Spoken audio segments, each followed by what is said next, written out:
Hey, greetings. Cognitive behavioral therapy is an incredible tool, okay? Because you can be your own shrink. All right. You don't have to go to a therapist, right? You don't have to like ask questions of ChatGPT to find out though what it thinks is the best way to deal with things. You learn how to change your mind. That's the key to cognitive behavioral therapy. You change your mind, you change your thoughts. The whole basis of it is this, right? Negative thoughts lead to negative emotions, which lead to negative behaviors. Okay. So if you change your negative thoughts to positive thoughts, you're going to change negative emotions to positive emotions, and you're going to change negative behaviors to positive behaviors, which are going to give you everything that you want.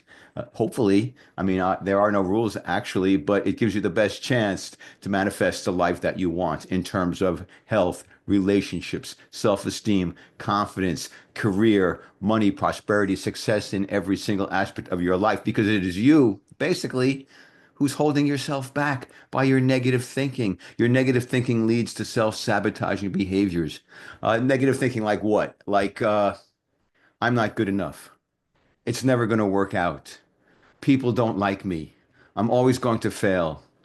I don't have what it takes. Okay. Whatever the negative message is, that leads to negative emotions of depression, anxiety, uh, desolation, even possibly anger and aggravation. I mean, all sorts of negative emotions that you feel really bad about yourself. And then what that leads to is no activity. Okay, you're not going to try. You're not going to go for it. You're not going to try for that relationship. You're not going to try to improve your health. You're not going to try to improve your job or get a better job that makes more money. You're going to be immobilized and paralyzed and self-sabotage yourself because you don't believe in yourself, because you believe you're a loser, and therefore the emotions and the behaviors are going to reflect that. Okay. So you got to change the whole paradigm. And the way you do that is you replace the negative. So instead of saying, I'm not good enough, it'll never work out, you say, that's not true. I am good enough. It will work out. And when you start to do that consistently, persistently, you practice these affirmations about who you are. What happens? You start to decrease the self-sabotaging behavior. You start to be more proactive. You start to go for it. And you recognize that anything is possible.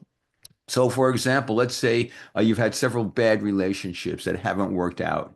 All right. So now you're sitting around thinking, I'm not attractive. I don't have what it takes to be in a sustainable relationship. No, women really don't care for me. Then you got to do the twist on that. You got to do the spin on that. And you tell yourself, wait a second. First of all, I've been in several relationships. I am attractive to women. That part isn't the problem. The problem is they don't work out, and it must be me. And so you've got to remind yourself that the past does not predict the future. If you don't do anything different, it will. But the past does not predict the future if you decide to make changes. So if you tell yourself, well, wait a second, the reason why these relationships didn't work in the past is because there were red flags that I wasn't paying attention to. Okay. Or I got so infatuated and excited about the person and got involved in the relationship before I actually really knew who they were and what they stood for and if we really were compatible. Okay. So now, next time in my next relationship, I'm going to pay attention to the red flags and I'm going to wait until I really get to know the person and know that there's something there between us. And then I'm going to go for it. And then it's possible it will work. It will be sustainable and it will be wonderful. The same thing with like something like if you're an author or an artist and let's say you got a book or a screenplay and you send it out to a whole bunch of people, agents and everything, and you get rejection and rejection and rejection and rejection and you tell yourself, I guess I'm not good enough. I guess it's not going to work out. I guess I should quit and give up. You get depressed, you get demoralized, and you stop pushing, you stop thriving, you striving, you stop going after it. All right. So you got to do the spin, and you tell yourself, wait a second. Everybody who said no, that just tells me about them. It doesn't tell me about me or my work. They didn't like it. It doesn't mean there isn't somebody out there who won't ever like it. There are people out there. And I take Stephen King as an example, who submitted a ton of times, thousands of rejections until he hit the right person who recognized his talent, the right place at the right time, and obviously he scored big. So if you get rejections, you just tell yourself it's a numbers game.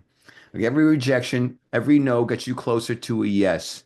Okay. The key to cognitive behavioral therapy is to always essentially look on the bright side, find the silver lining, find the blessings in disguise. But basically, you've got to like look at the data. Are these feelings that I have, or are they facts? If they're feelings and you go, forget the feelings, the fact is anything's possible, and I'm going to change and my mind, and I'm going to change the way I approach things, and I'm going to get what I want. Feelings aren't facts. Now, if you're looking at feelings aren't facts and you find out that there are some facts there, then either accept what you can't change or again, make the changes necessary to get where you want to go. All right. I mean, there's a lot of cognitive behavioral therapy tools and skills, but the bottom line is if you take this basic stuff I've just shared with you and you practice it and you persist and you persevere, right? Eventually, you will change your mind. It'll become automatic, and the self sabotaging behavior will stop, and you will start to see very positive and wonderful results in your life. Please like this video if you liked it, subscribe to the channel, share it if possible, and I'll see you next time. Take care.